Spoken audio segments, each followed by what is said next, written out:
every possession, there was somebody who had, like you said, had something massive riding on it. So like that was just an incredible tournament feel. Like I felt like I was at the game. And actually, probably so. I mean, these people had more riding on it than Nets fans or Bucks fans. Like they were like, I mean, a friend of mine who former point guard at Louisville told me. Number 13. Listen, you probably should have started his name and then, but yeah, told me that he said maybe it'd be one of the best experiences of your life because I never done the sports book, right, in Vegas thing, but he said it was one of the best experiences of his life. No, I totally agree. But he said it was. He did NCAA tournament though. Oh, that's probably even better. I mean, I'm talking about just one playoff game going on, up in the up on the thing, and the rest is pretty much baseball and hockey. Mm-hmm. Unless the Vegas team out here is playing like they were Monday night, and then it was crazy. Do you think the TBT will be up on the board? Oh, not now. You just lost your biggest market, probably. You had a massive market that was going to watch. Elaborate on that, Steve. Well, Brian put in the Sports Center, that the TBT team for Louisville will not be happening now due to lack of big name players or something. Or I mean, that was the most ridiculous excuse because when you look around the other teams, you're like, or not lack of big name. I think it was more lack of players associated with Louisville. So they were saying kind of like, well, y'all are the Louisville team, but you don't have enough. I'm like, what 2 national champions wasn't good enough? And a national champion assistant coach. Yeah. Like what wasn't good enough on the team. Like, I mean, look, you may not think, and then like I said, they were going to add Preston Knowles last night and still had an outside shot at Kevin Ware and Jalen Johnson, which they were working on too. So it was like, what do you mean? Like, it's ignorant. Like, so do we have to raise enough money to pay players to get in there? For next year. No, because there's not an amount of money you could raise. I mean, like you can't get Peyton Siva. I mean, we can talk about it now. I mean, now that it's over, but it's Peyton Siva, you can't get. He has a contract. His agents are not going to let him play. Russ Smith's agent is like, no, you're not playing in that. Are you kidding me? Like, like you couldn't get those two. You can't get. Steve, Earl Clark got picked up by the big three. I was doing the math, Steve, and I'm like, it's a pretty good problem to have that all your good players from the last 10 years are still playing professional basketball. Just all your big name guys are still like, get, like I said, really getting money. Right. I mean, and like, like they had Earl Clark committed to it. Then the big three called, and Earl Clark was in the big three pool. The big three is going to pay more than the TBT, or more like bigger. You're on CBS. It's a bigger thing, So he goes to the big three. I mean, like you can't. Stephen Enoch is actually Stephen Enoch. Well, they had Steve Enoch and Dwayne Sutton that were going to play. Mm-hmm. Said they would play. Problem is, they got summer league deals. I mean, I don't want to spoil it, but I mean, they're getting summer league deals, and Steve is getting one that I think everybody's going to probably enjoy, and one that I think he's going to probably make. Right. So like, and that should come out in the next few weeks at least. But I mean, Steve's got a good chance to make this team. So, I'm sorry. Steve Enoch's not playing in the TBT with you. Now, if Steve didn't get any of those invites, sure. I think he was like, yeah, I'll play if I don't get anything, I mean, why not? Okay, cool. But they had a lot of potential there, but still, even with that, you were going to have Preston Knowles, Shane Bohannon, Wayne Blackshear, you know what I'm saying? Playing like, I mean, you have Fresh Kimball, Chris Jones. Are you looking forward to picking apart other rosters? No, look, I'm going to be there. I'm not watching. I'm going to be that guy. Steve, I went full boycott mode last night. I know. Yeah. I refuse to watch until it comes on. It's like, this is one of them. Here's the problem, Steve. And I judge a lot on loser attitudes and sure. But here's the thing. I do one of the worst things that people can do, I draw a line right behind myself to say, Oh yeah. now a little bit of hate is okay. Yeah, yeah, Like yeah. I got my guys, but you just can't blanket hate on everybody. So my thing is, if I watch it, it's for blanket hatred on everybody that's playing the TV. Well, and this is all jokes aside. I mean, the truth is, I don't really watch the TBT, right? But I was going to. So it's like you lost probably the biggest market. Well, not probably. I mean, really one of the three biggest markets in college basketball. And guys like me, I mean, there's thousands of men and women like me that were like, I don't really watch the TBT. And I mean, and I'm saying that as Steve Rummage, who loves sports and stuff. I watched Ryan McMahon for a little bit last year, but I don't think I watched the full game. But like, but this team, I was going to watch. I was going to keep up with it. I was going to be involved. And now you don't have to avoid the fact that there is going to be, I'll get a little feedback. Steve, can you cut down your volume just a little bit? Yeah. Just the fact that there was going to be a huge section of people to watch just to root against the Louisville TBT team. Sure. With the name 3-time champs. Yeah, absolutely. I mean, you had a ton of people. I mean, you don't think Kentucky fans around here wasn't going to watch to see if they, what if they go out and suck? I mean, it's the rivalry. Like, okay, they're going to, I mean, and I would too. I don't blame them. Like if the Louisville team went out and got beat their first few games, fuck that. Like, like you're going to, okay, cool. Like that's worthy. Okay. I'm fine with that. But here's the thing, Steve. Okay. You know what's coming, right? I'm listening. Steve, you've known me long enough to know there is a little voice, a little demon inside of me. And he only pops up during the most disappointing moments, just like this TBT thing. The little demon, he's so small and so tiny and cute. And then he just comes. This little demon is like, the little baby in Incredibles when he's just so nice, and then all of a sudden he turns into just a little fireball pepper pot, right? Yeah. That little demon just comes out of me every once in a while. And I got to say something to you, Steve. Okay, I'm listening. And I hate confessing. I hate bearing my soul to the world in moments like this. Maybe I'm just having loser confessionals today. Okay. I'm kind of glad. Steve, I didn't want the pressure of losing. I know. Because listen, even if you tag, because when you tag that Louisville name on there, look, you can't blame. Yes. Because look, I could already see myself blaming the guys that didn't play for Louisville. I was like, I was already like, well, look, the Klein kid's not as good. And look, we didn't look. I was gonna blame them, and I was gonna blame the guys who didn't play on the team. Now all of a sudden, Steven and Dwayne have taken a listen. Yeah, y'all were probably gonna lose in the second round in the tournament anyway. I know. And, go ahead. Well, and it just popped in my head, but Nanu was another one that they was going to play, and then his team went on to win the I can't remember what the name of the thing is, but it was like one of the biggest leagues, and they won the championship. No, listen, I was gonna say when Shinanu got on there, I was gonna say, yeah, you probably should have stayed another year at Louisville. Look, you would have developed a little more. Yeah, I know. Just start picking the game apart. I would have got mad at Coach Mack. You didn't have Quan 4 ready to play for the TBT.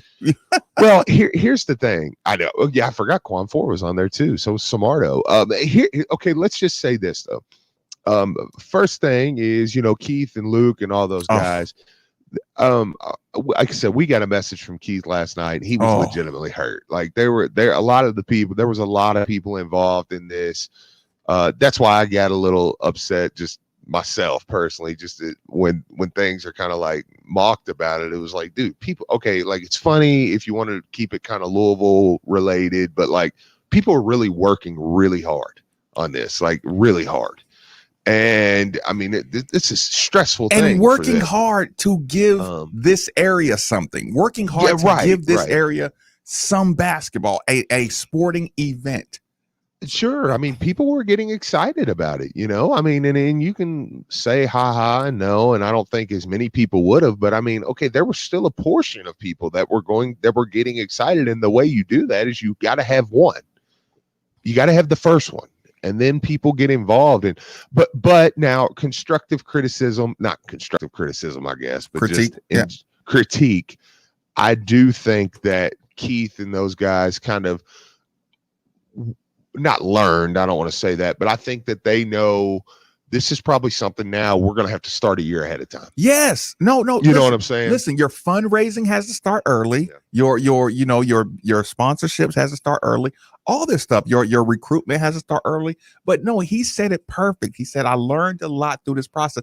Think about it. They were just still doing this raw. I mean, they knew a couple of things. They heard a couple of things. They knew a couple of people to get in contact with to fill out the paperwork. But the on the ground grassroots, what do we have to do to make this happen? What are people's needs, wants? What are people's, requirements? Like, how do we, like they had to learn it all on the fly. It's not like there's a YouTube channel, how to put together a TBT team. They couldn't do anything like that. So yeah, they had to figure out every single day, Steve, they had to figure out something new about, like I said, phone numbers to contact, and again, Keith is a younger guy, he had to persuade older guys who don't really even know him, to participate in this. So yeah, there was a lot of work to do. And that's what I think, and look, I mean, I think me and you would be more than willing to get involved, with it. We've had that conversation with them the next time and different things. And I think the thing that what you just said there is you almost, and I don't like to name drop, but I'm going to, but I hate to put people's names on things because they have literally nothing to do with it. And he might be listening and he's probably like, what? I don't have anything to do with this.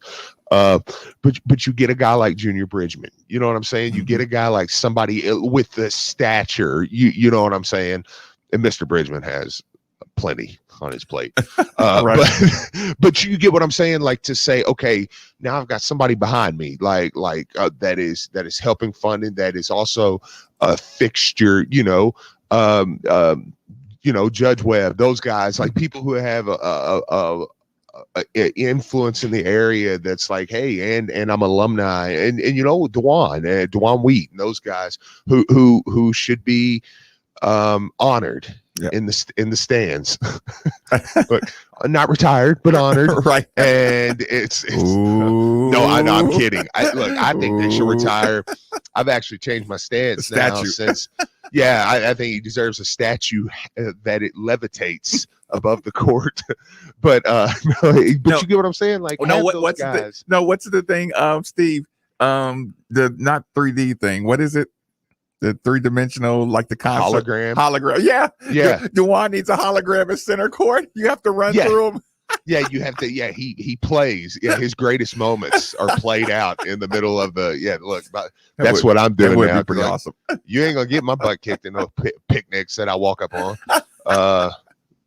So no. I mean, but like somebody like him who has a ton of influence and whose word matters. No, you're right. I think there's a team. You. I mean, all jokes aside. I mean, I'm not blowing smoke right now, but I mean, I think guys like that who have played and they have investment and have a voice, and I think things like that, almost creating a board, like there is more. And I don't mean that this is my opinion, because I don't think Keith and Luke and them went at it like this, but how I kind of saw it, and I've learned like, oh, this is more than that. Mm-hmm. I thought it was like, yeah, let's put a team together and go get in the league. You know what I'm saying? Like, that's what I thought it was. Kind of softballish. Sure. And that's why I hated to say, but I was going to say like men's league-ish, but I didn't want to kind of put that on there, but I mean, that's what we all thought though, so yeah. That's why it was such a shock. They're like, what do you mean the selection? Like, what are you talking about? Like, you sign up, you give your fee. Yeah. That's what I actually, Jeremy texted me last night, our buddy Jeremy texted me and said something about it. And I actually asked him, I was like, honestly, not being snarky, how do you not make it?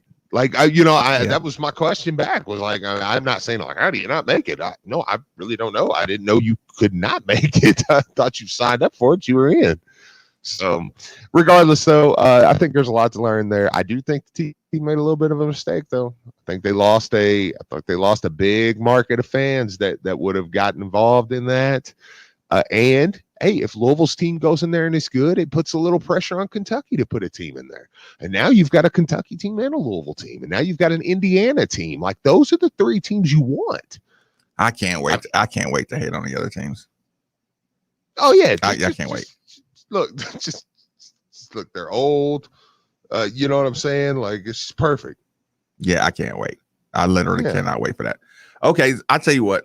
We're gonna get I think Nate Huber in here for a couple of seconds after this commercial break. So let's get that. Let's do that. You're good to hang around, right, Steve? Oh yeah. No, I'm here. Okay, quick commercial break. Middays with Marcus Maben on 939 The Ville. Genesis Diamonds is celebrating the summer of 2021 with an offer that everyone's loving right now. 5 years, 0 interest financing with 0 down on anything and everything.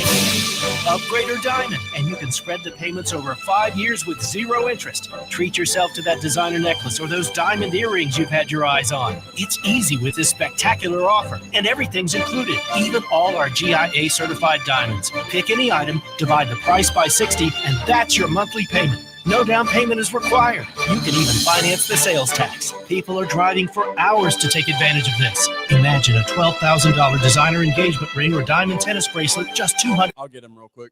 The smartest and definitely I'm good. way to treat your special someone or even yourself. Don't miss this incredible opportunity. 5 years, 0 interest financing with nothing down, now for a limited time. Only at Genesis Diamonds, Shelbyville Road Plaza. Unapproved credit. Hey, Card Nation, let's be honest. The real estate market in Kentucky is booming, and whether you want to buy or sell a home, now is the perfect time to do it.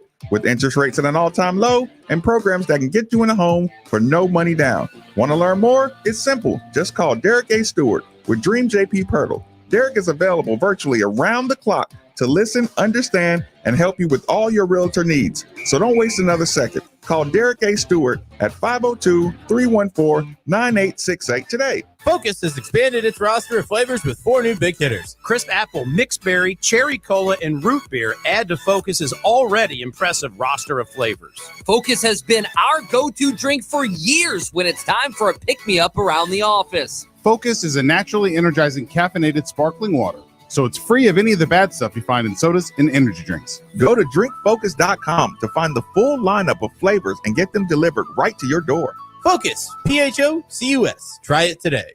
Hey guys, it's Andy Sweeney here. When it was time to expand our offices and studios at ESPN Louisville, guys, the choice was easy. Realm Construction. Find them online today, realmconstruction.com. They're family owned and have been serving the Louisville area now for 60 years. Owners Rich Banks and Bill Receiver could not have been easier to work with. Their knowledge, professionalism, and attention to detail were absolutely top-notch. Bottom line, Realm Construction did everything they said they would do and more. Realm Construction specializes in commercial general contracting. You've probably seen their work at 4th Street Live, as well as many healthcare facilities around the area. For their full portfolio, visit realmconstruction.com. We trusted Realm Construction for our expansion, and you should too. For your next project, use Realm Construction. Online at realmconstruction.com or give them a call, 581-9191. Here's what you missed on The Drive with Mark Ennis. The dilemma in not having depth at quarterback, I worry about him running the ball. We have seen Malik Cunningham get hurt being a crazed runner. I think he did anything wrong, but just get hurt in the running game before. And if you're not sure about your quarterback depth behind him, you might have to intentionally limit his role in the running game. The Drive, weekdays 3 to 6 on 93.9 The Ville. CarMax is hiring experienced auto technicians for many of its 200-plus stores nationwide. Join CarMax to grow your technical expertise and work with state-of-the-art tools and technology. Apply today at CarMaxAutotech.com. That's CarMaxAutotech.com. Kentucky is leading the way in delivering life-saving vaccines to the world, and it's all thanks to our central location, major highways, and world-class logistics industry, which also drives our economy. But it's been a long winter, and our roads are crumbling, becoming dangerous for our families and workers. We need Frankfurt to act now and pass House Bill 561 to save our roads. If they don't, it'll be... Call your state legislators at 1-800-372-7181 and tell them to pass House Bill 561. This ad paid for by the Kentucky Infrastructure Coalition. This is Drew Diener, and you're listening to 93.9 The Ville, live from the OPC Services Studio. Now that sports have officially kicked off, there's only 4 things missing from your playbook. 4 pegs. Looking for great smoked wings? 4 pegs. Looking for juicy barbecue and award-winning chili? 4 pegs. If you're just looking for some cold crab, tap, can, or bottled beer, 4 pegs. And the best part about 4 pegs is it's right around the corner at 1053 Goss Avenue in Germantown. So you better get over there fast because the word is spreading. And while you're over there, be sure to ask about their food truck and other catering services.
Division I baseball umpire, and then I'm also a high school football official. So anytime anyone's got a question about a rule or something crazy happening and everybody comes to me to talk about it, it's a lot of behind the scenes stuff. But basically what I'm here to talk about is we actually need football officials in the youth leagues, in the Catholic leagues, in the public leagues, and actually at the high school level as well. You can work your way up pretty quick to get to the high school levels, but you got to start at the lower levels, the younger kids, the 3rd, 4th, 5th, 6th, and 7th and 8th grade kids.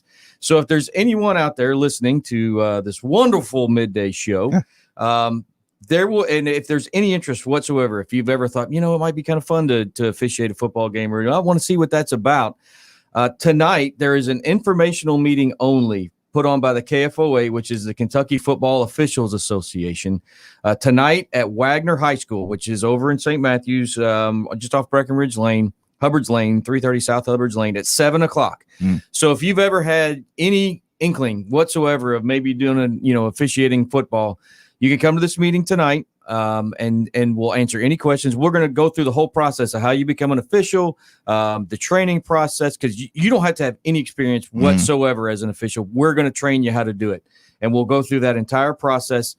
This is just informational only. This is not a timeshare. We're not going to draw blood. Yep. We're not going to ask for your social. If you come to the meeting and you spend half an hour there and you say, "Hey, this isn't for me," move on. Thanks for coming. We appreciate you. At least listening to us. But if it interests you, then we'll stick around and we'll teach you how to become an official so you can make some money. A lot of people say, "Hey, you get extra money." There's no such thing as extra money. Right? It's money. It's money. Money's money. So you can make money on a side hustle and learn how to officiate football, get on the field, get moving, coming out of COVID. We don't have to avoid this. Yeah. Everyone could use an extra bit of activity coming out of COVID. Well, let me do this. Let me be anxious guy. Let me be guy who likes the idea, but is nervous about some certain things. Yes. Okay. I'm worried about being judged on my conditioning level just right off the bat. Well, that's not going to be a problem. I mean, we understand that there are people that might be, not in shape, but we're going to help you get in shape. We're going to have, not necessarily, we're not going to do like a fitness program, but we're going to give you the tools that you need to, maybe get yourself in shape, show you how to move on the field, that maybe if you're not in the best shape, there's some tricks of the trade to, help with your mobility. So we'll do that as well. We're going to show you how to align, how to, angles, proper drills, things like that. I mean, again, you don't have to have any experience whatsoever. So if there's any trepidation, I understand that. And, Drew asked me there, said, "Hey," they basically said, why do you need an officials? And I think some people, there's videos of officials getting accosted or officials getting yelled at. That happens so infrequently. The news covers it, but that's not going to happen. And when it does, it gets shared 100% of the time. That stuff doesn't happen for the most part. Parents are great. Coaches are great. For, at the level that you're going to start out as an official, the young kids, it's more even teaching the kids how to play football, teaching the kids how to block properly. If you see a kid holding in the little kids, we might say, "Hey, 55, you can't do that." And then next time I'm going to throw a flag on you. So it's a lot about even educating kids. Right. Because if they're starting at 3rd and 4th and 5th and 6th grade, they don't understand the game yet. So we're trying to help them, learn the rules, learn how to block properly, things like that. Listening to you speak about it, it seems like it would be almost a better thing for guys wanting to get into coaching to maybe learn the rules. That's another thing. I've been doing Division I baseball for 20 years. I've been doing high school football for 12. The one thing I noticed when I became an official is fans and coaches, they don't know the rules. I mean, some coaches do, but for the most part, but that's our job, is to explain rules. And so when you get yelled at, I actually laugh inside when someone yells at me, like a fan might scream something, and I'm like, that's not the rule. They don't know the rule. Right. So it ends up being funny where, you can laugh it off because they just don't know what they're talking about. Okay. A meeting, Wagner, give that Wagner, one more time. Wagner High School tonight, 7:00. If you can't make it tonight, there's another one on Monday, the 21st. I think Monday's the 21st. Same time, 7:00, Wagner High School. If you can't make either meeting, you're like, "Hey, I really am interested in this, but I can't make either meeting." You can just go to kfoa.info. And then that will have any information that you need, or you can dial 419-8814, which I know phone numbers are tough to remember, but so it's fun. Give me and back to the anxiety guy for a second. I just wanted to make sure you gave people that information one more time. Yeah. I am also, if I'm a guy, wanting to get in officiating, I'm also kind of worried about my time commitment. Should I plan a certain amount of blocked out time in the evenings or Saturday, weekends? Like, give me that. That's a great question. So the way it works now is there would be weekly training, I think it's every Wednesday night till the season starts. Then once the season starts, we might meet every 10 days or every 2 weeks. There won't be as much, but it will be a little bit of a time commitment on Wednesday nights for a couple hours to the initial classroom sessions before we put you on a field. The one thing about officiating now is that all the scheduling is online. So if there's a day you can't officiate, you just block that. You just block it off. Like, I can't officiate that day. I block it off. They're not going to schedule you. Or we call them, if you want to go beast mode and you can officiate every single day, you can leave your schedule wide open and we'll use you. So, just to give people an example, those youth leagues pay, sometimes $40-$50 a game cash. You work 3 or 4 games. It's 4 hours worth of work. You walk out of there with, $150, $160 in cash. Yep. so if you go beast mode and want to work, someone can make $2,500 doing football in the fall, and again, it's the best seat in the house, and you get out on the field and you move, you make friends, there's camaraderie.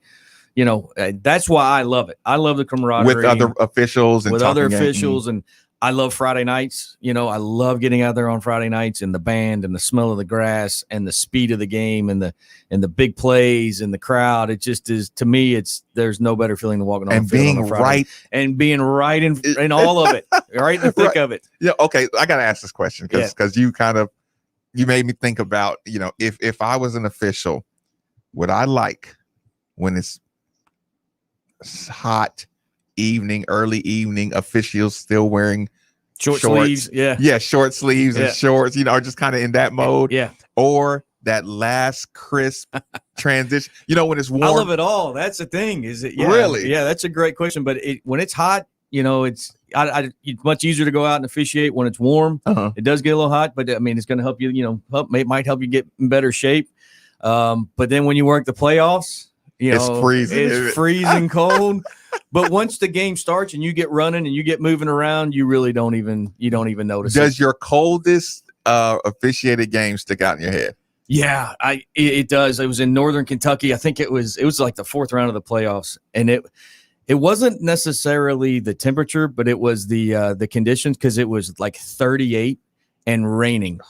So it was pretty brutal. I mean, it was still fun, but I can stand the cold. Mm-hmm. If it's 32 degrees and not raining, that's fine. Right. If it's warm and raining, that's okay. That's okay. But when you get like 37 degrees, 38 degrees, and it's raining, whoo, that's not even fun to play in. Right. I was going to ask you, what's the product on the field during it's cold, rainy, It's slower. It's slower. It's amazing how much slower they move. Right. Yeah. It turns into the 1940s, right. two-handed forward just hand the ball off and, just 7-6 final, But are slugfest games easier to referee? Like, do you find yourself kind of in the flow of the game, tucking your whistle when it's just like smash? Just mouth? let them play. Mm-hmm. I'm a big fan of letting them play as an official. I always say I don't penalize the fender benders. I penalize the train wrecks. Mm-hmm. So if it's a good, clean game, it's two good teams just going back and forth. Yeah, I like to let them play. The one thing I've learned as an official is they're not there to watch you. Mm-hmm. They're there to watch the kids play. And unless, one guy gets in a complete advantage over another person because of a penalty. Yep. But for the most part, just like even like a wide receiver and a defensive back, they're hand checking each other and they're going back and forth. If one of them doesn't really get a distinct advantage, I'm not calling. But you do talk to them. Yeah, absolutely. Mm-hmm. Yeah, absolutely. You talk to the players almost the whole time. It is actually easier and more fun to officiate a close, well fought out, like you said, slugfest than a blowout. Right. Because if it's 48-0 and it's a running clock, right, that can get a little difficult to keep your focus. We still do. Yep. But it can be a little. I would rather take two lesser teams name wise, and it's a competitive game over a big name school playing a small time school and it being a blowout.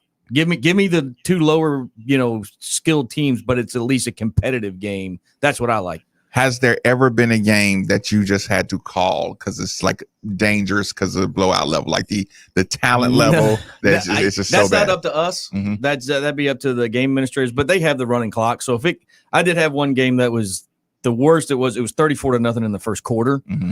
And so now they do the running clock. They start it right as when it gets to be the 36-point spread. Uh-huh. So actually, I think it was 36-0 because we started the running clock in the first quarter.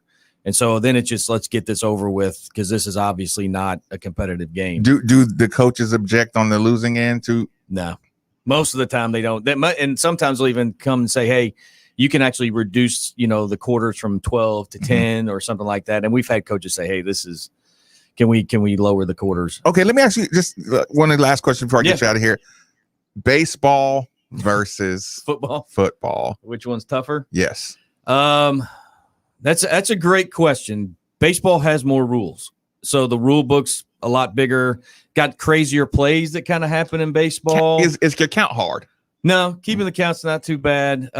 Baseball is a little more difficult to concentrate the entire game because, if you got a pitcher that might balk or whatever, like you have to keep your eyes forward in baseball all the time because there's no telling what might happen. But it's also a slower paced game. Mm-hmm.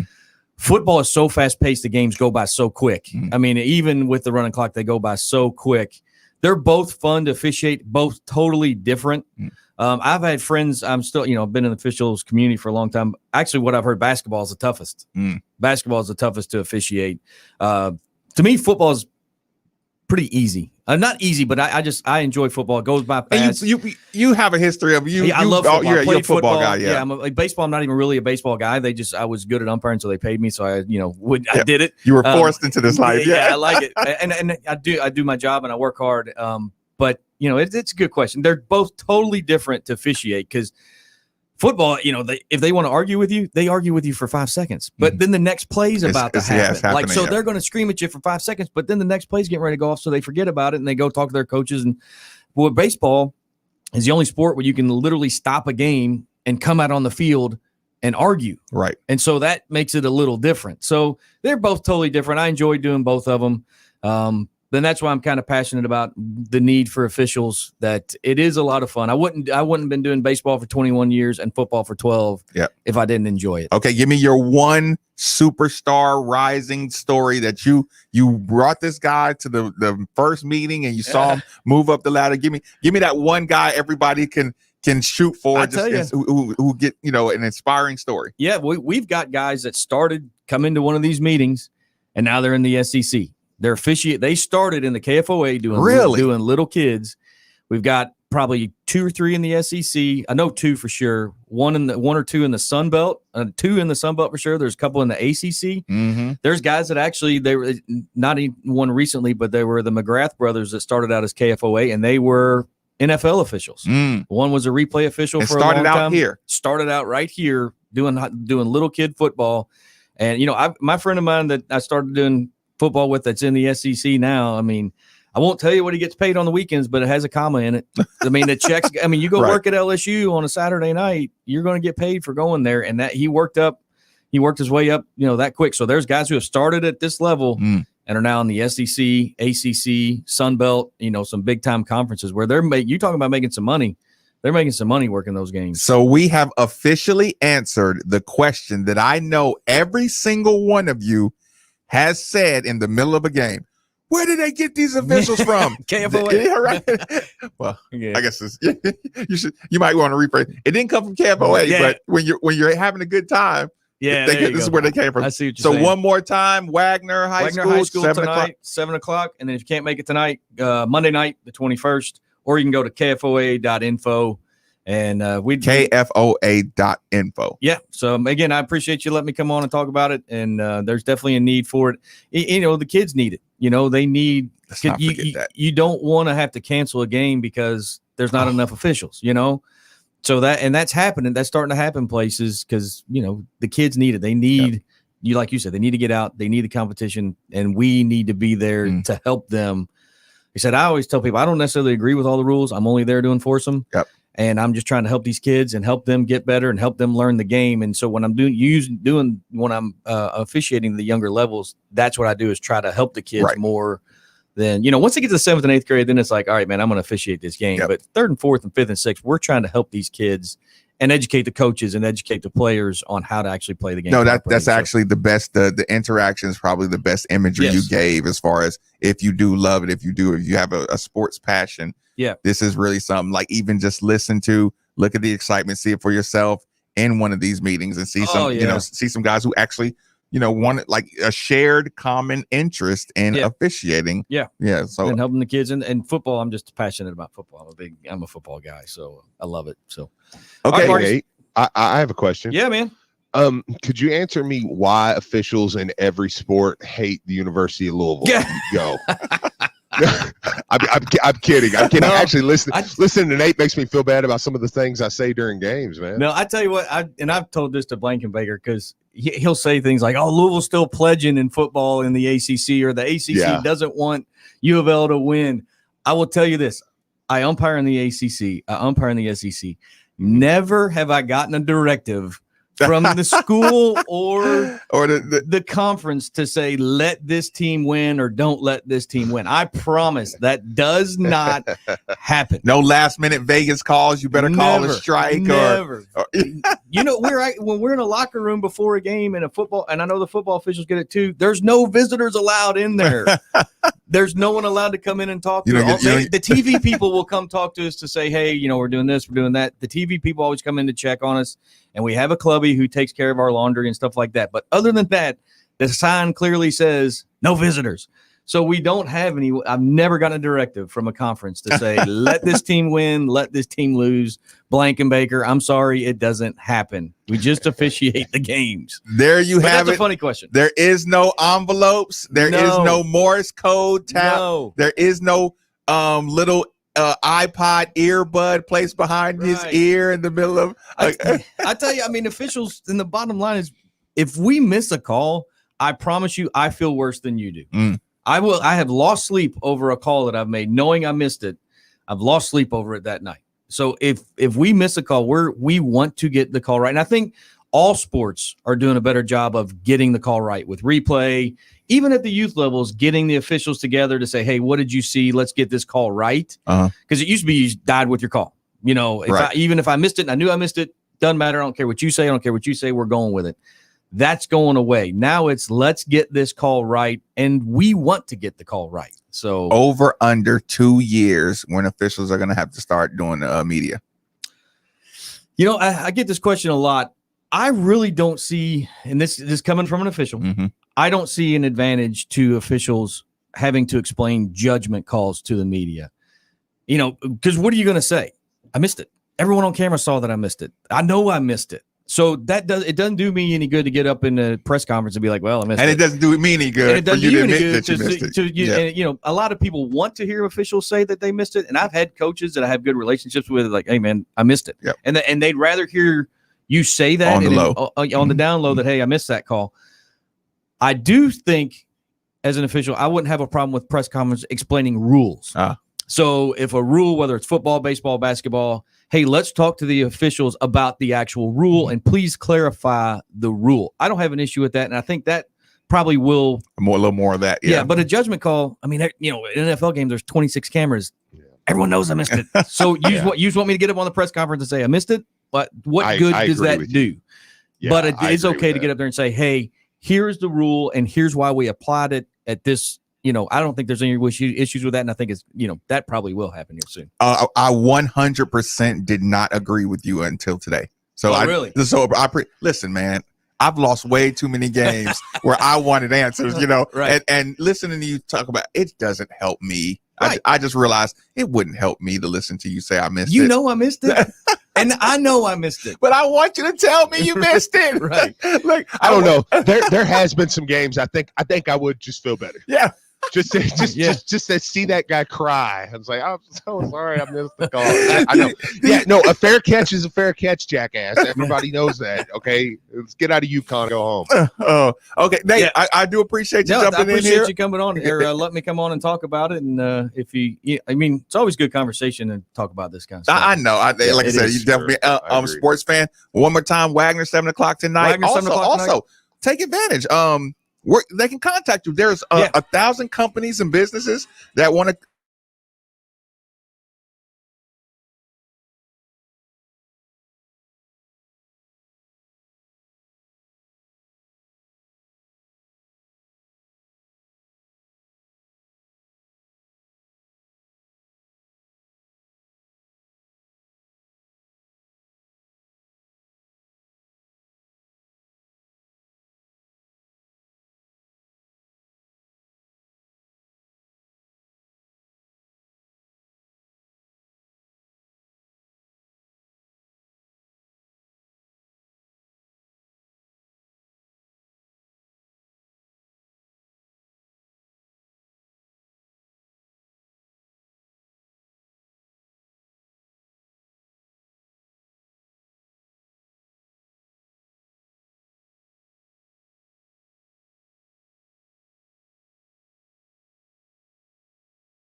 if you're just looking for some cold craft, tap, can, or bottled beer, Four Pegs. And the best part about Four Pegs is it's right around the corner at 1053 Goss Avenue in Germantown. So you better get over there fast because the word is spreading. And while you're over there, be sure to ask about their food truck and other catering services. It's baseball season. No matter how you watch the game, you'll win with Woodbridge by Robert Mondavi, the official wine of Major League Baseball. Pick up Woodbridge and hit a home run with Wine for All. It's got the smooth, fruit-forward flavors that have been a game day tradition for over 40 years. Add Woodbridge to your lineup today. Woodbridge by Robert Mondavi from One for All. Please enjoy our wines responsibly. 2021 Woodbridge Winery at Campo, California. Make your life better with a new job at UPS. Join Team Louisville as a warehouse worker and be part of an industry-leading organization that believes in promoting from within. Earn $14.50 plus up to $425 in weekly bonuses depending on shift. And you might even be eligible for a program that helps you graduate college debt-free. Enjoy an active job with big-time growth opportunities at UPS. Search and apply now at upsjobs.com/Louisville. That's upsjobs.com/Louisville. If you're looking for a stunning engagement ring, a meaningful gift of fine jewelry, or simply to treat yourself, visit Shane Company. We make shopping fun and easy both in-store and online. Our friendly and knowledgeable jewelry consultants don't work on commission, so there's no pressure to buy. You can drop by the store or book an in-store appointment or book a virtual appointment. Enjoy our no-contact curbside service for order pickups and even have your jewelry cleaned without leaving your car. Did you know you can create your dream engagement ring online and even choose your unique center stone?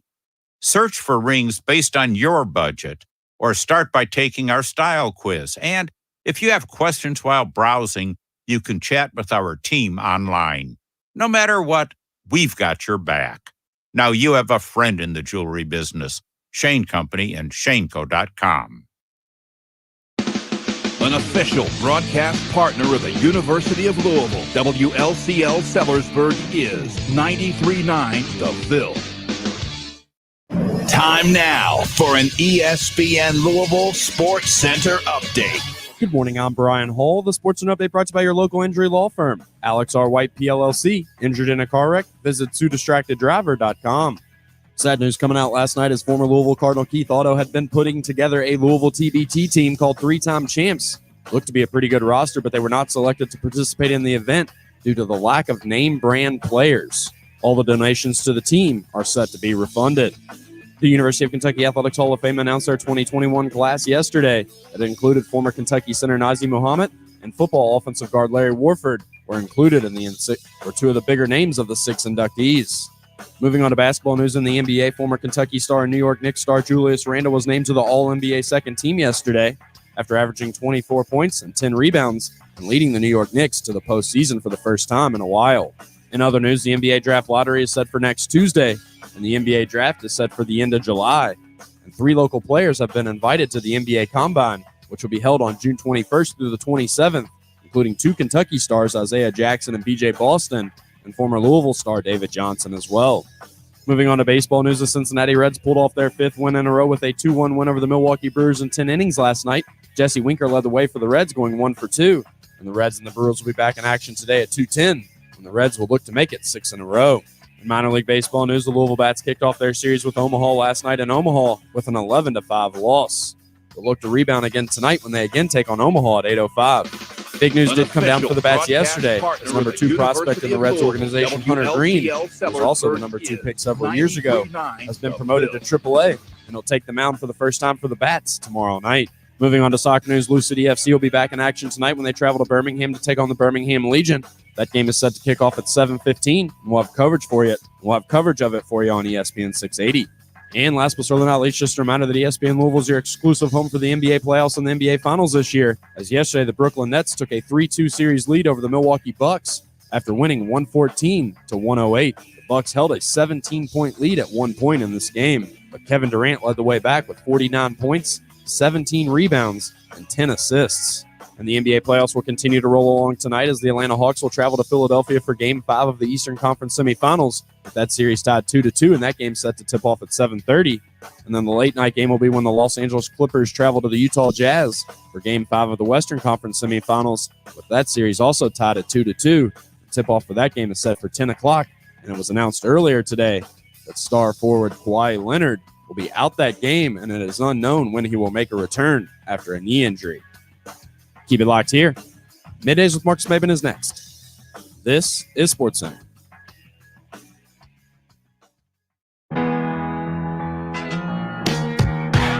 I'm Ethan Moore. And I'm Taylor Lynch. Every Wednesday at 6 o'clock right here on 93.9 The Ville. All the best local and national guests talking all things Louisville football, basketball, and recruiting. Every Wednesday at 6 right here on 93.9 The Ville. And follow us on Twitter at Elville Sports without an O live. And check out the website, LouisvilleSportsLive.net. Go Cards. This is Drew Diener, and you're listening to 93.9 The Ville, live from the OPC Services Studio.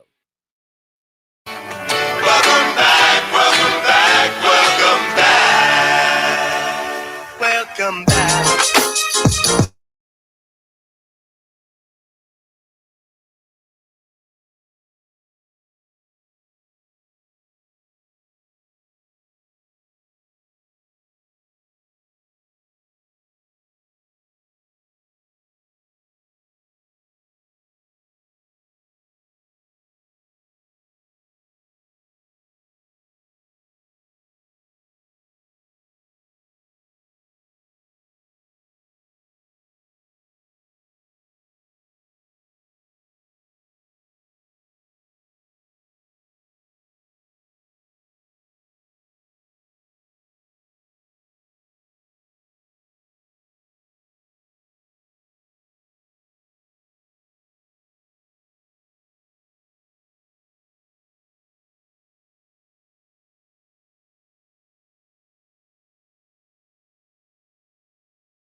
Go out of town.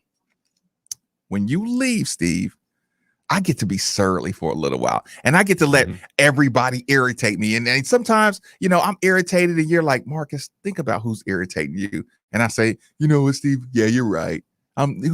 So you kind of remind me of 50% of the things that irritate me in the sports world I shouldn't be irritated about, right?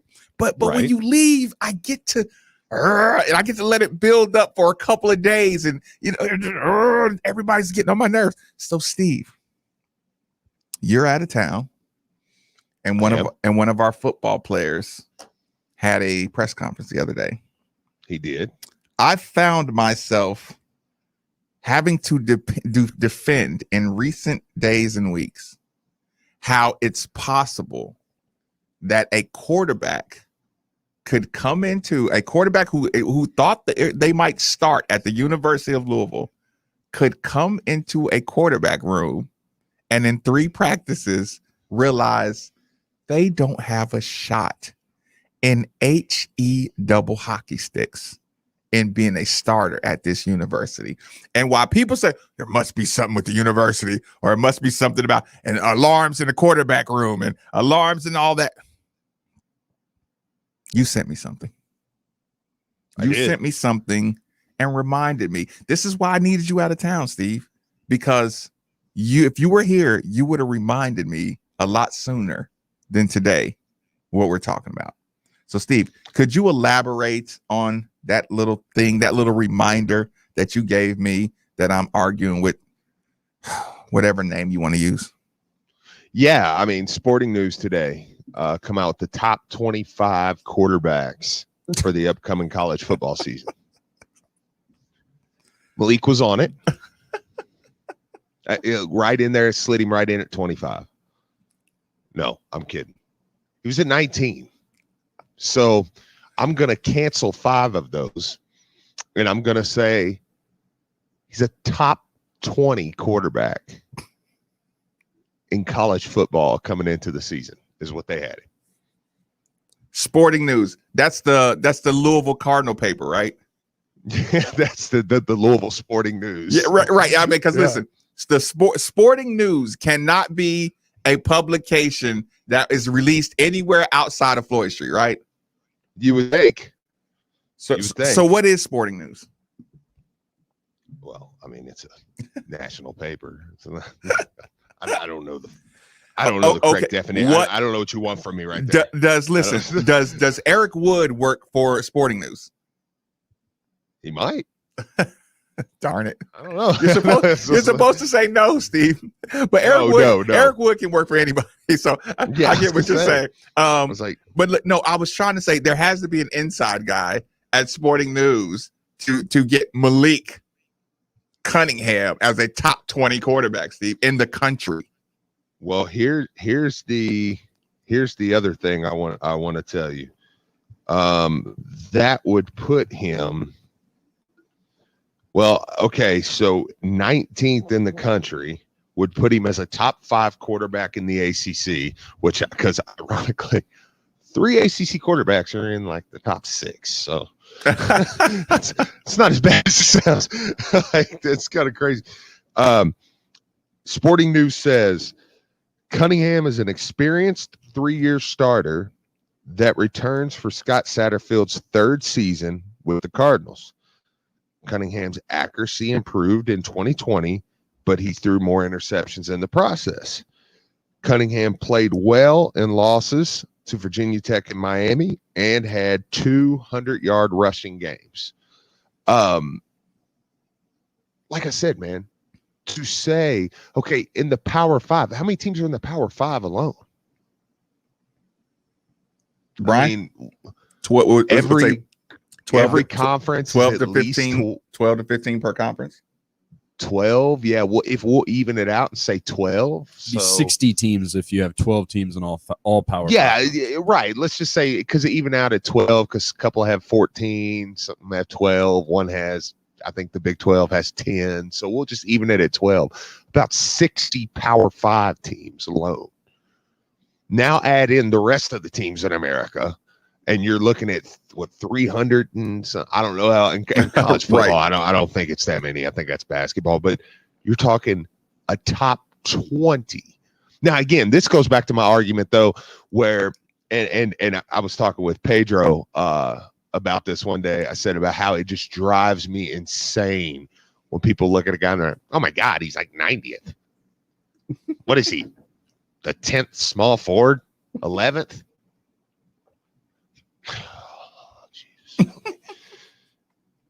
He's the 13th ranked small forward in all of America. Steve, do you realize that if sports stopped tomorrow, 30 years from now, Malik Cunningham is going to be able to say, son, I was a top 20 quarterback in the country. Yeah. He's going to be able to I was a top 20 rank. Like, he's going to be able to show statistics from his career that are on par with anybody. Like, he's going to be able to show when Joe Burrow is a Hall of Famer, he's going to be able to show lists that, the year Joe Burrow won the national championship, I was right behind him. I should have beat him. Yeah. Right. And we have to actually argue about the difficulty of recruiting a quarterback who wants to play immediately. Yeah, no, absolutely. Now, do you want me to hit you with the flip side of this? Of course I do. Okay. Here's the flip side of it. Number 3. Yeah, DJ from Clemson. I'm not going there. Mm-hmm. You know what his name is? Yes. I don't want to butcher the kid's Right. name. Number 4, Matt Carroll from Ole Miss. Number 5, Dylan Gabriel, UCF. Oh, It's like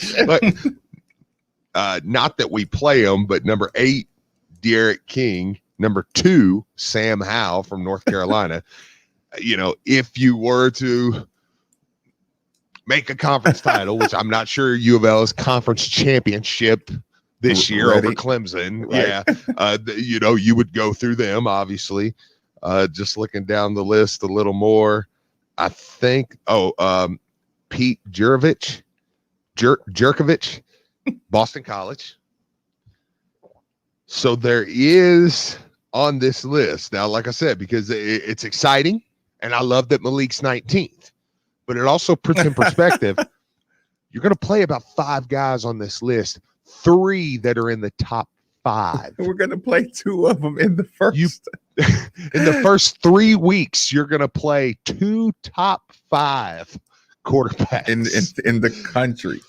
We're going to get chopped up, Steve. if I'm going to get pumped about Malik, I do have to say, respect for it. Yeah, for our opponents.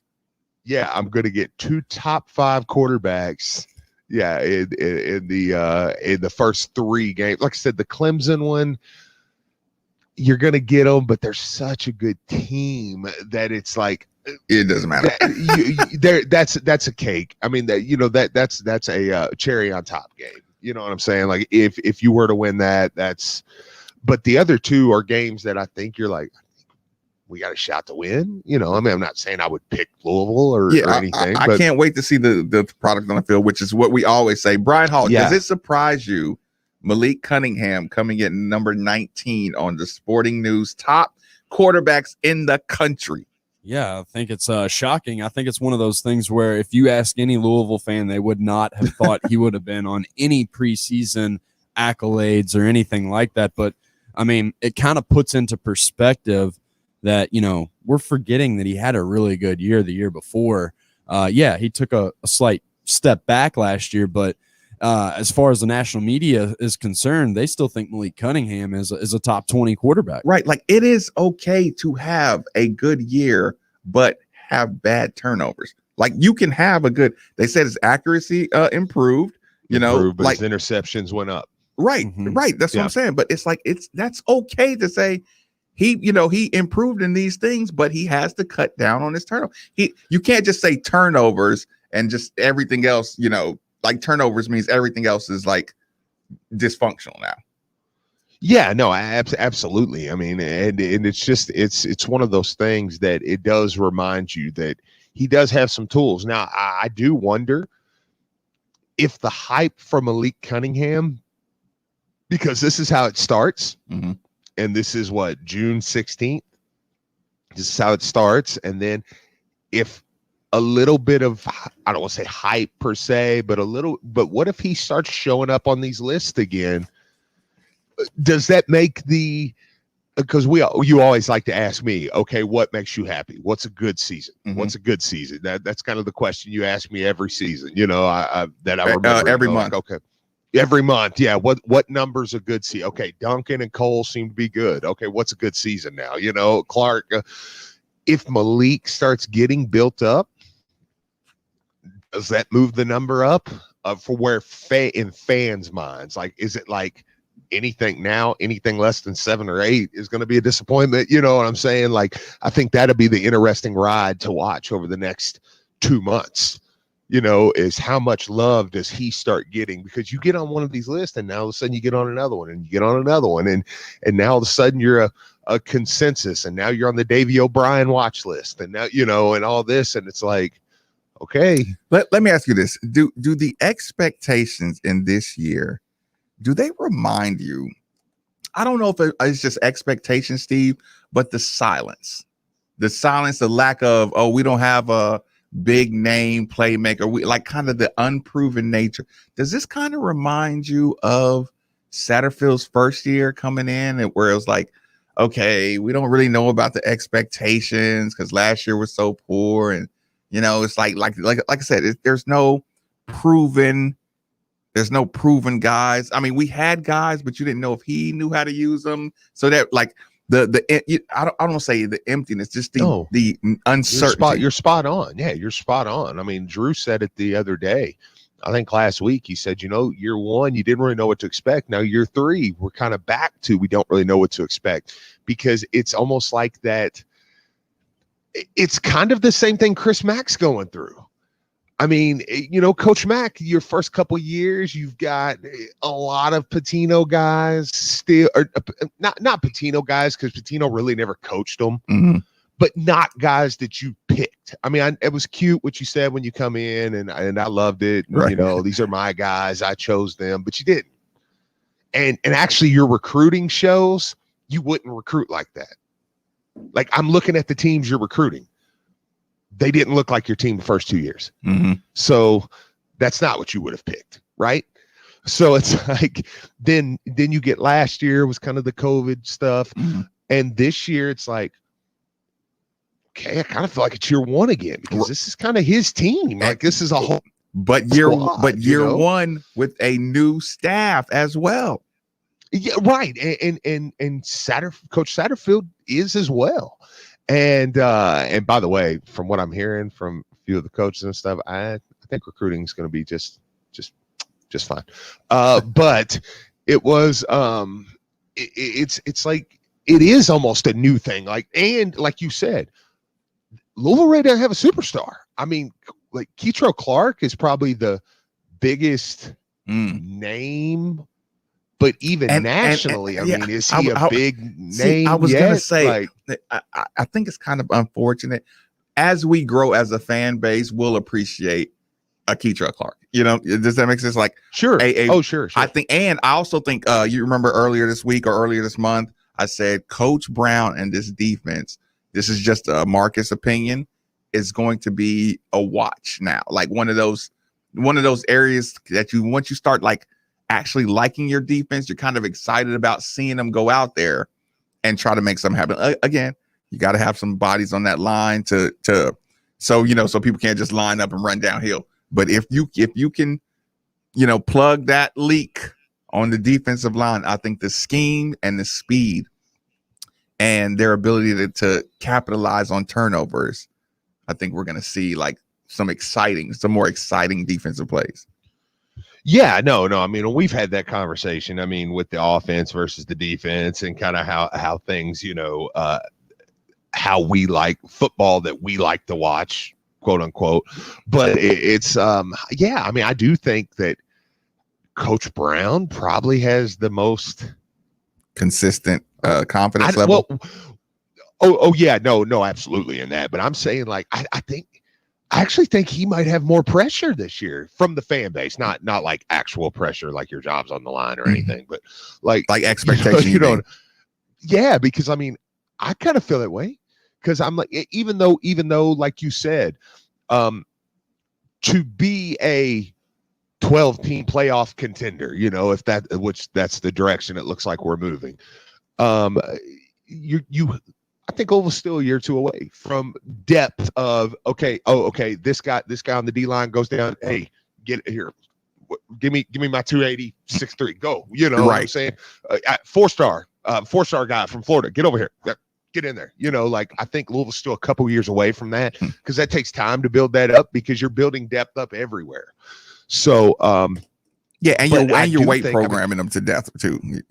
Like you're building them up now. Sure. But here's the thing, man. You have, there's so many names. Cole and Duncan were good. Perry, it came in. Turner from Southern Miss. There's guys like that. You're like, oh yeah, we got him too. You're like, yeah. No, he was an all conference player in CUSA. You add him to the mix. Clark's there. You go back and look. Oh yeah, CJ Avery came back, didn't he? Yeah. Yaya Diaby's back, isn't he? Yeah. Yasir Abdullah. Oh yeah, he's playing. What's the guy's name? Monty. Well, oh yeah, Monty Montgomery. He's back. And you start to win. Chandler Jones is getting a lot of hype, man. So what was Chandler Jones' rank coming out of high school? Was it? No, CJ Avery was. I was gonna say. Chandler they Jones were both All Americans. They were Under Armour All Americans. Yeah, and we had to watch both of them. Isn't that funny, Steve? That we had to watch them like we had expectations, like they were just instantly supposed to be monsters, and you're like, yeah, sure. I remember like particularly with Chandler Jones, like he got plays caught on him. A couple times they were picking on him, and I'm like, he's running with anybody though. Like he's running with the top guys. He wasn't getting burnt, but he got, a couple times he got, beat out for the ball at the point of attack, like he kind of got mossed a little bit, but he looked like he was always able to run with anybody. So now what are you talking about? Year 2, year 3? Chandler Jones? Yeah. Year 3, I guess. I was gonna say, I don't know if I'm calling him a senior or a junior, through the year, but yeah. Like, yeah. He actually, I think he's a junior. Yeah. Golly, time flies on some of these players. But yeah, so point being, you think Brown might have the expectations of the offense to stop somebody, like, or expectations like our defense is going to be able to stop some people, or at least create some turnovers. Yeah. I think people kind of expect, like, even though like we're more offensively critical, I think in this city. I think people are kind of giving a pass a little bit to the offense, like, because I think people are like, okay, Javian gone, Tutu gone, Dez gone, blah, blah. Now, don't get me wrong. I don't think the offense doesn't get a huge pass around here. Ask Coach Mack. Like, look, Jordan Warren, those guys, we had one of the best 3-point shooting teams ever. And we all, including myself, sit there and was like, hey, if they can't score no better than this, then I don't know how we're going to win a game. But, like, the defense, though, I do think people are like, I think especially by the time Labor Day weekend, when we get down there, when we get down to Atlanta, I truthfully, whether it's warranted or not, I don't know. Yeah, that's another argument for another group. But I think that Louisville fans are going to walk into Mercedes-Benz Stadium and go, I don't think Kiffin could throw all over us. And again, I'm not saying that's warranted. I'm not saying it's not. We don't know. There's a lot of new pieces to the defense. But I think we say, if you're as good of a defensive coach as we think you are, you've got a lot of good pieces. We understand you don't have a lot of depth. We understand we might walk out of here with an L. We understand that. But it should be a pretty good looking product. Does that make sense? Like, I should feel pretty good about my product going forward. I can leave Atlanta with the loss to Ole Miss. Now, hey, in 2-3 years, if you're still here, I can't anymore. I can't go to Atlanta and leave with an L. I think you're in the process. You're in the year or two here where fans are still, okay, I can leave here with the loss if I'm confident leaving. So, well, speaking of losses, Steve, I could be wrong about that too. I mean, that's my opinion. I mean, I don't know. Text line may say no, you're wrong. But speaking of losses, Steve, okay. I was emotional yesterday. I think I still may be in the same frame of mind. I need you to sacrifice something for the Ole Miss win. I mean, yesterday, yesterday, my truest nature came out. You know me, like I want the heads of fallen opponents on my wall with big names. and we kind of got into the conversation about, EKU sacrifices for Ole Miss, and, just like I felt like Ole Miss, like I want a win over Ole Miss on my resume as a football fan, a pure football fan. It's like the Notre Dame. I don't care that Notre Dame, especially in Atlanta. That's different. Okay, man. so you didn't. So you didn't hear any of that conversation yesterday, dude. I've been listening to you all week. What are you talking about? I'm in Vegas. I mean, I thought you somebody may have cursed me out on Twitter and DM'd it to you or something. I know. I didn't even know you exist. Oh, good. The only thing except the midnight shows, I've been jumping on there just because it's 8 o'clock here. Okay, my body, which by the way, I was like, oh, that won't bother me. It's just crazy. It's the longest days ever here. Right. I feel like I'm up for 27 hours a day. It's Right. just insane. Speed, Steve. Yeah, no, absolutely. I'm like, this is cocaine. This is what cocaine's like. So, okay, well, okay. I'm not sure if I still feel like this, but I know you can understand my emotion on something like if we beat EK or if we beat Ole Miss, I would sacrifice a sleepwalk game and lose EKU. Now, I said it yesterday, and the disgust that I felt on the text line there, it's EKU, and I'm like, listen, I can listen, Steve. I can explain away. Hear me out. I can explain away, just a sleepwalking, rainy EKU game. I don't really want to hear you out. That's the only problem. I really don't want to hear your explanation. But Steve, for it because there's no rationale. Because here's the thing, you're not enjoying Labor Day weekend, Monday night, whooping Lane Kiffin in Atlanta, beating them by 14. Just it's on now. What's Michigan Wolverines' biggest win ever? The Michigan Wolverines football biggest win ever? Yeah. I have no idea. What's their biggest loss? Yeah. This would not be App State. This would not be App State, Steve. That'd be worse. No. Be worse. No. That App State team had 3 or 4 NFL guys. No, that App State. But here's the thing. Michigan was ranked top 5 when they lost. Listen, right, but here's my point. I don't know if that's true or not. No, they were. Yeah, no, you're right. Yeah, they were. They were, because that was the year that everybody was like, I think they were like picking Louisville and Michigan, and both of them ended up not making bowls. Oh God. I know. But the thing is my point is, I'm not comparing. You wouldn't just be happy. You wouldn't be happy for the EKU kids, Steve. Well, I mean, no.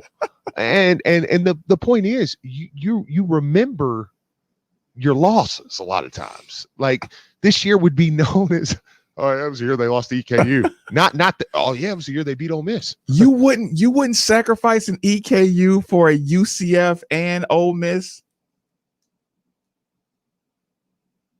Well, I don't know, because that was the original question. Now that may change it a little bit. You beat two top 5 quarterbacks in your first 3 games and just had a sleepwalker against EKU. That might change it a little bit. And you lost 20. You lost 23-21 to EKU. Yeah, I mean, now I still would probably say no, but that would change it a little bit because, okay, I'm 2-1. I'm not a playoff team. I don't think I am. I mean, but I still have a shot. I'm 2-1. Okay. I got. I'm not giving you Kentucky. I'll give you Florida State. What do you mean? I'll give you a win over UCF, Florida State, and Ole Miss for you to sacrifice an EKU. Yeah, I would do that. yeah. 3-1 with just a fluke loss to EKU. Sure. Oh yeah. Jeez, listen. I am never negotiating with you, Steve. I had to literally give you 3 program program building wins just to get a little stinker against EKU. Is FSU still a program building win? Yes. Do they need to beat us? You see their recruiting classes, Steve. You still got to say they're. But I'm still getting to where I'm like, we're in a weird transition phase where it's like, y'all better not keep losing to Louisville. FSU needs to make sure they need a run off 2 or 3 against Louisville more than Louisville needs to run off 2 or 3 against them. But 3-1. Yeah, okay, I can explain. Yeah, haha, we lost to EKU. Yeah, well, we beat 2 top 25 teams in Florida State. Right. Yeah.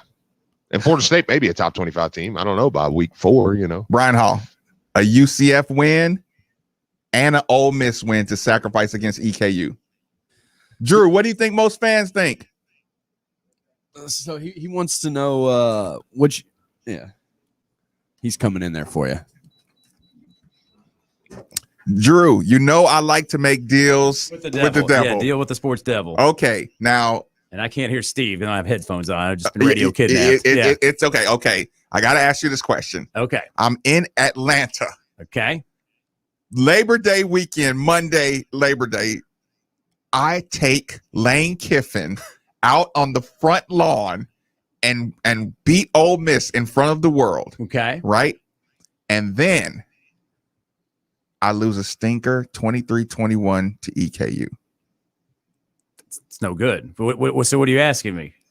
Would you trade one for the other, or what are you saying? Louisville fan, would they trade that one? That's a tough one. And this is me. Old Miss national TV. That's a low. That's a really, really, really bad loss. But it's better than the other way around, right? Losing Ole Miss and just beating EKU, I guess. Yeah. How much more would it sweeten the pot if I gave you the UCF? Oh, I'd take that deal. I'd take that. I'd take the 2-1 start. Because you could explain away to EKU. You get me to 2-1. I don't care how you get there. And those are 2 top 5 quarterbacks. Yeah. In Ole Miss and UCF. Yeah. You get to keep one of them if you beat Steve's under. Right. Steve's under. Malik is a top 20 quarterback. Did you see that? The Sporting News just released their top 25. I can't think of 20 others. Well, last one. All right. It took Steve. He needed UCF, Ole Miss, and Florida State. Okay. To sacrifice the EKU. No, I just get me to 2-1. Would this be remembered as the year you lost to EKU? No. It would be a very head scratching start. Like they did what? They opened up with and beat who? But the majority of the fan base could deal with that. I think they could. I think getting to 2-1. I think. See what I'm saying, Steve? Appreciate it, Drew. Get back in the sports book, Steve. Right? You see what I'm saying, Steve? Drew Diener was willing to sacrifice an EKU loss for only Ole Miss and UCF. I mean, I already told you my answer yesterday when you gave me the Ole Miss for EKU.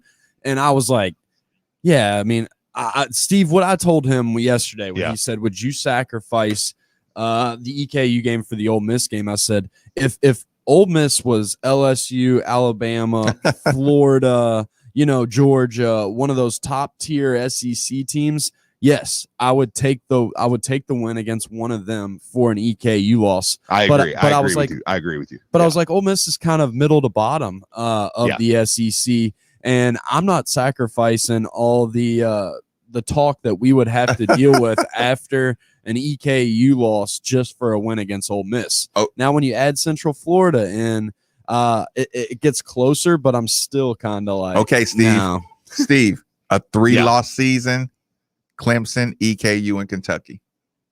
No.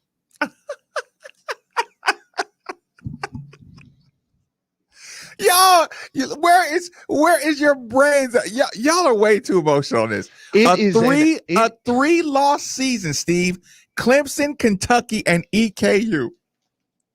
No, it's an utter embarrassment to keep losing to Kentucky. You've lost twice. You've lost twice to Kentucky, and it feels like Kentucky's just. How disgusting it feels, and then you look back and you're like, oh, they've won 3 of like the last 7 or 8, 10. So 10. I'm with Steve on this. I would rather go 6-6 and beat Kentucky than to go 9-3 and lose to Kentucky as one of the 3 losses. Listen, I don't know what's wrong with y'all, man. Now, if Kentucky was really good, I would take that. Steve, it's a 3-loss season, Steve. That means it was a Heisman Trophy year and a year we were in the top 5, and you want to vomit when you look at that year because of how Kentucky beat you at the end of the year. So, okay, cool. You're not selling me on the 3-win season. I watched maybe the greatest running quarterback ever win the Heisman Trophy, and as all people can remember is like, how did they blow that? Kentucky game. Oh, now if Kentucky was a perennial, like if our rival was like a perennial top 10 team, then you're like, oh, okay, whatever, like Kentucky's basketball, for instance. I don't like to admit it, but okay. Look, if how you many told me, games? hey, How many games would Kentucky have to win to make you make that sacrifice? Oh no, they would have to do it for over a period of 10 years, like not Stoops' 12th year, and they're like, wow, 7. No, like they would have to be like, you would have to become a program, go make a BCS bowl, go make an SEC championship, go win a Heisman Trophy, do a fraction of the things Louisville has done in the last 15 years. You know what I'm saying? Yes. Hold on, then Steve. we can talk. We got somebody on the line. Listen, I can feel the energy through the phone line, Steve. Dana, thanks for joining us on 93.9. What's on your mind? Why, Marcus? Why? Why are we doing it? Why are you doing it? Dana. I mean, why don't we just throw the three-loss season? No. Why don't we just throw the Texas State Fighting Armadillos in there at the same time? Why don't we just throw them in there too? EKU, AUK in the same year. You want to lose two? You get Kentucky schools in the same year? My God. 3 losses, Dana? I do not care. And I'm with Steve on this one 100%. No. Absolutely no. No. I think y'all are in the minority. I think most fans can love appreciate. both of you guys. I'm taking Steve's side on this one. Y'all have a good day, man. No. Then I appreciate the call. I just think y'all are in the minority. I think most true football fans would take a 9-win season and sacrifice 3 losses to Clemson, Kentucky, and EKU. And I'm not going to change my mind. Quick last commercial break. Middays with Marcus Maben on 93.9 The Ville. Prescription products require an online consultation with a healthcare provider and are only available if the provider determines a prescription is appropriate. Subscription required. Additional restrictions apply. See website for full details and important safety information. My husband's ED was affecting our marriage. When he first started experiencing ED, it was difficult for both of us. We didn't know who to talk to about it or where to get help. HIMSS was our answer. HIMSS connected my husband with a licensed provider online. He was able to get medication to treat his ED at a fraction of the price people pay for the name brand. It was delivered to our door, and guess what? Our sex life is back. It works. Right now, get your first online provider's visit totally free when you go to forhims.com/love. Yep, free. No copay, no expensive appointments, and no awkward face-to-face conversations. Just the care you need. Thanks to HIMSS, we got our sex life and our marriage back. To start your free online visit, go to this exclusive address, forhims.com/love. That's forhims.com/love for your free online visit. FORHIMS.com/LOVE. Lancaster, right foot, side netting, all business from Cameron Lancaster. Hey, it's Jeff Greer. Lou City is back in action tonight as they host the Birmingham Legion at Lynn Family Stadium. If you can't make it, join Casey Whitfield and me starting at 7:15 for pregame coverage, followed by the game broadcast just past 7:30. It's all right here on ESPN 680, 105.7, 93.9 The Ville, and the ESPN Louisville app. Summertime is wing time, and Wing Zone has you covered. Wing Zone has 17 amazing flavors to choose from, including our new hot garlic and Louisiana lemon pepper. Don't forget to try our new colossal chicken sandwich. Have Wing Zone delivered to your pool party or pick up at any of our 2 Louisville locations. Wingzone.com. You got it.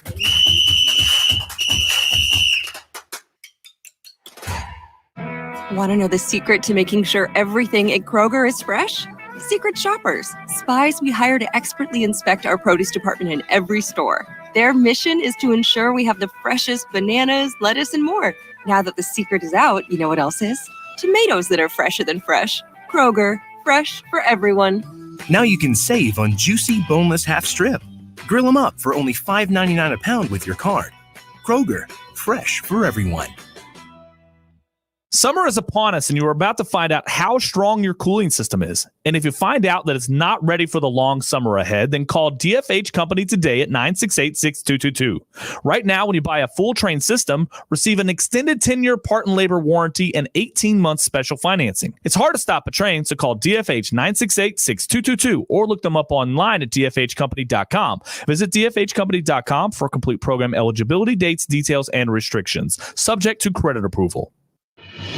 Genesis Diamonds is celebrating the summer of 2021 with an offer that everyone's loving right now. 5 years, zero interest financing with zero down on anything and everything. Upgrade or diamond, and you can spread the payments over 5 years with zero interest. Treat yourself to that designer necklace or those diamond earrings you've had your eyes on. It's easy with this spectacular offer, and everything's included, even all our GIA certified diamonds. Pick any item, divide the price by 60, and that's your monthly payment. No down payment is required. You can even finance the sales tax. People are driving for hours to take advantage of this. Imagine a $12,000 designer engagement ring or diamond tennis bracelet, just $200 a month. It's the smartest and definitely the most cost-effective way to treat your special someone or even yourself. Don't miss this incredible opportunity. 5 years, zero interest financing with nothing down, now for a limited time. Only at Genesis Diamonds, Shelbyville Road Plaza. Unapproved credit. Kentucky is leading the way in delivering life-saving vaccines to the world, and it's all thanks to our central location, major highways, and world-class logistics industry, which also drives our economy. But it's been a long winter, and our roads are crumbling, becoming dangerous for our families and workers. We need Frankfort to act now and pass House Bill 561 to save our roads. If they don't, it'll be... Call your state legislators at 1-800-372-7181 and tell them to pass House Bill 561. This ad paid for by the Kentucky Infrastructure Coalition. This is Drew Diener, and you're listening to 93.9 The Ville, live from the OPC Services Studio.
I am muting these people to death.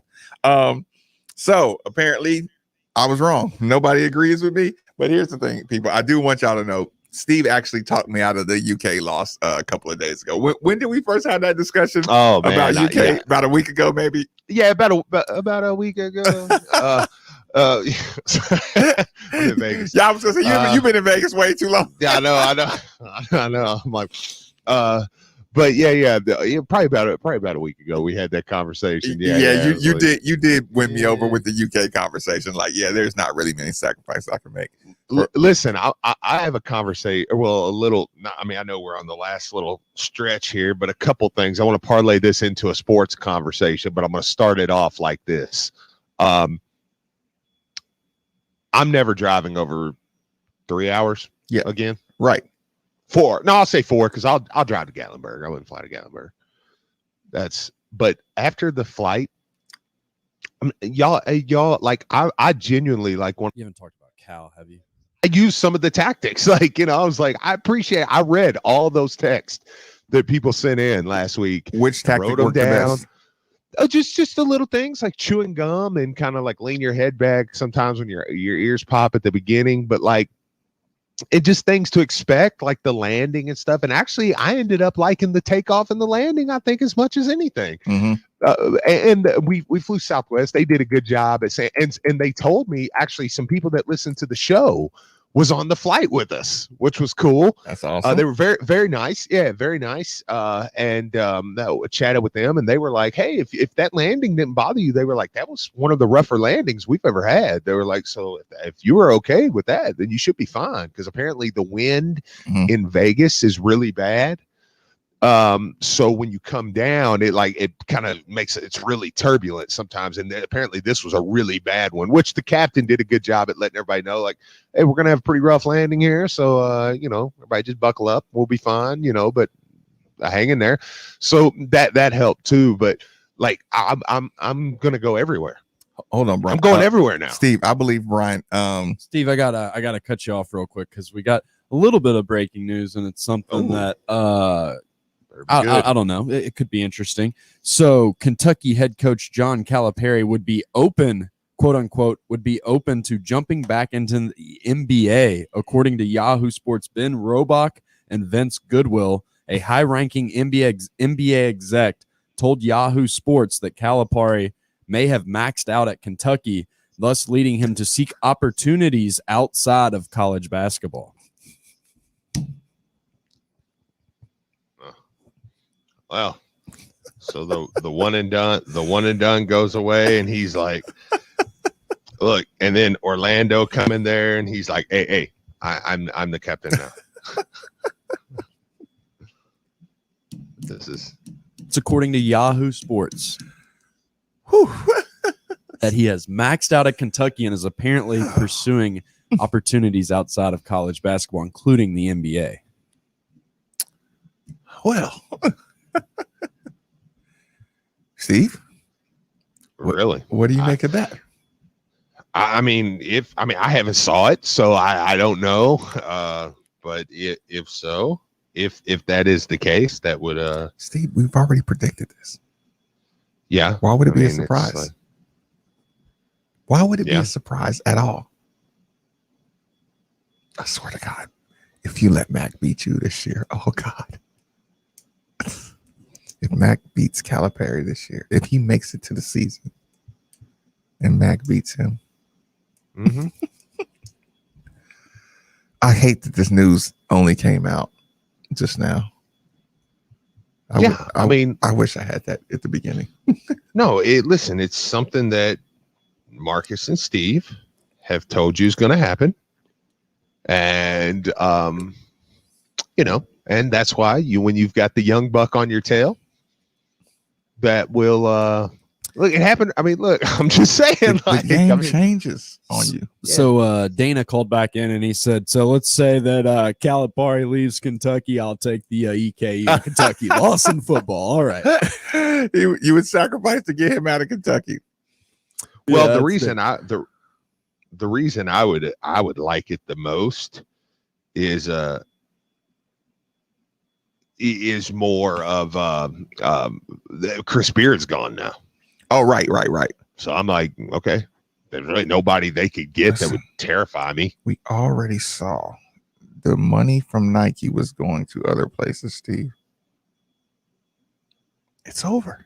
Do you think they'd make a run at Kenny Payne? Wait a minute. Wait a minute. No. That article did not come out 32 minutes ago. And I don't see I don't see my Twitter flooded. Wait a minute.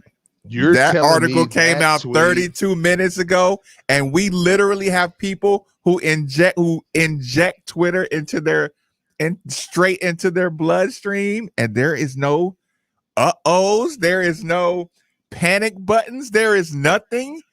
32 minutes into this, Steve. Yeah, 32 minutes in, and I have not saw that come across my Twitter locally yet. Is that not a big story, Steve? Brian Hall, what's the title of that story again? Because I want to see when it comes across people's thing. I want to see how it process this, Steve. So this is from Bleacher Report. They have it titled, Kentucky head coach John Calipari reportedly, quote unquote, open to returning to the NBA. And that's not all over Twitter yet, Steve. In Louisville, Kentucky, in the state of Kentucky. I can't believe I'm just now hearing about this, Steve. Interesting. Should make for a fun night show. I was getting ready, Steve. I was getting ready to talk to you about Donovan Mitchell's money snub by not making, which was crap. Right. But I had to go read this article. I'm sure Donovan's situation is about the same. Article, Jason Tatum hasn't made any of the 3 All-NBA teams, and hugely expensive snub for the Celtics All-Star. Tatum actually had better numbers this season than he did in 2019 and 2020, whatever. Listen, but voters haven't seen him worthy of all NBA honors this season, which will cost Tatum $32.6 million for his rookie extension. I'm sure Donovan's is pretty much the same. Like, your extension for making, you can probably add another 30 for making one NBA All-NBA team. Yeah. No, Jason Tatum, I mean, he's the same. He's in the same boat Donovan is. Like yeah. I mean, there's no way those two aren't all NBA players. Like, it's one of those where you're like, Paul some George, of these guys, right? Jimmy Butler didn't ball this year. I know. I mean, Bradley Beal, he's nice. Yeah. Chris Paul, second team. Which, by the way, you know what that also tells me? I'm listening. Calipari's looking at this team like, oh, geez, God, we're gonna suck again. Why else would that story come out right now, Steve? We're gonna suck again. He already has a lifetime contract. Yeah. Yeah, we're gonna be terrible. Can you imagine if 32 minutes ago Mac Coach open Mac, to exploring NBA options? No, I'm not even doing that. Coach Mac linked to the Texas Tech job. Oh, the Twitter would be exploding. Somebody would have busted into Brian Hall's booth and said, "Hey, you gotta tell them this. You gotta tell them this on air right now, Coach." Well, I assume that's where Brian heard it, right? No, nobody brought that into Brian. No, I got it as a notification on Bleacher Report. You know what else? Usually, which means everybody else got that notification too, Steve. Yeah, and it's one of those things where our producer text messages, they tend to send information right when it happens. Whenever something Louisville happens, I find out through my text message in the producer chat before I see it, and I have nothing in the chat still about this. Brian, I've watched people bust into your room in the middle of the show the moment Carly Jones is going pro. Boom. Yep. I've watched it happen. Kick in the door, waving the 4-4. Right. Like a robbery. So it's been 40 minutes and we still don't even have it in our group text yet. They kick in the door like it's an armed robbery, Steve. Coach Mac, fire the guy. Put this on air now. Everybody now. Go, go, go. Looks like a Point Break robberies or something. Look, I just saw James Strebel for the first, and kudos to James for listening to Middays with Marcus Mack. Well, he might be. I like James. James is a good dude, man. He got it just from cheers for the wrong team. He'd be a great Louisville fan. I'd love to have him. I'd take him. And he might be a Louisville fan. So we'll see. Yeah, he has a little that Butch in him. Yeah, like, dude, like, explain. Butch was a jilted, a jilted Louisville lover turned UK fan. Yeah. We still have yet to find out what turned him though. And I like James's point on there too. Like, I mean, at this point, you already gave him a lifetime contract. If he wants to leave, and what can you do? He's gonna leave. Like, but it does make me feel, that's so passive. Oh no, but I mean, he's a fan, whatever. Like, James is allowed to do that. He's a professed Kentucky fan, right? He can be passive. Yeah, and I don't expect him to kick in the door with breaking news the way other people do. Yeah, James is passive with Kentucky, aggressive with Louisville. That's okay. You're a Kentucky fan. So that I'm fine Looks with like that. Cal yeah. posted a picture with Kenny Payne an hour ago. Also, is this real? 22 minutes ago, KSR posted a picture of Cal with Kenny Payne, saying, "Look who's back in Lexington." Deflection, maybe. That is from Fleetwood Eric on YouTube and Frontman James. Well, that's the guys. I was like, well, is Kenny Payne the possible replacement if Calipari leaves? Calipari? Oh, this is juicy, Steve. This is. There's some look, and I do like people saying this may be a little misdirection. This story's coming out. There's some Kenny Payne. This looks like media manipulation here, Steve, and I'm here for it. I'm here for because listen, media manipulation only comes from panic. Yeah, and you called it, Steve. We don't see these tricks unless something's going down. Yeah, or somebody's panicking. Unless you got those boys in there and went. I don't know about this, y'all.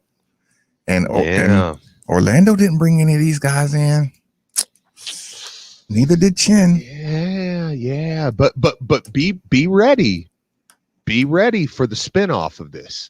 Be ready for the neutrals to say, "Oh, this is the same old thing. It's the same old thing. Don't worry about this. It's the same old thing. It comes out all the time. Don't worry about it." You're going to hear that. I'm telling you right now. You're going to see that on Twitter. You're going to hear that on the radio. You're going to hear that in locally. In print, in newsprint. It's the same old story. Count of the NBA. Don't worry about it. Nothing to see here. Move along. Yeah. This is going to be fun, Steve.